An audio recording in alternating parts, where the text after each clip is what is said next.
Hello guys, ating ko palang bagok, sawsawan ko mangga, giniling kaya pa yung mangga guys, tsaka kamatis.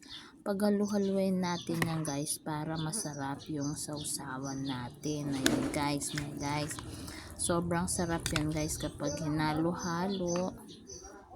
Ganyan, sarap yan. Ang sawsawan ko pala guys ay tilapia. Ayan ang tilapia ko guys, so, tilapia sa umaga. Katalong guys, yan guys, sarap. Pag umaga wala mo ng diet guys. Nagluto pala ako ng kilawin ng Kapampangan yan guys. Ayan guys, so sarap niyan guys. Guys, magluto ko palang agod. Ayan guys, so gisang sardinas tsaka kamote guys, kanyaman yan guys. Ito na yung gisang luya tsaka sibuyas bawang.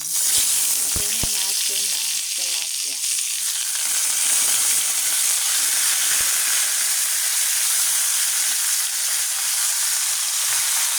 Lagyan na natin ang tubig. Dalawang silyo guys.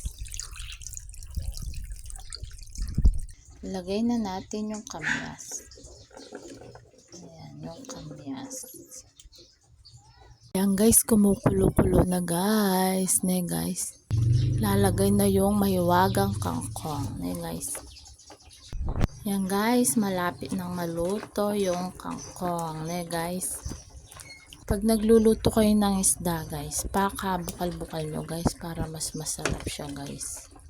Yan guys, luto na yung sinigang kong tilapia guys. Yun ang giniling na torta. Meron tayong kalamansi, carrots, patatas, sibuyas, tsaka giniling na baboy. Yan guys, luto na yung ating tortang giniling guys. Yan.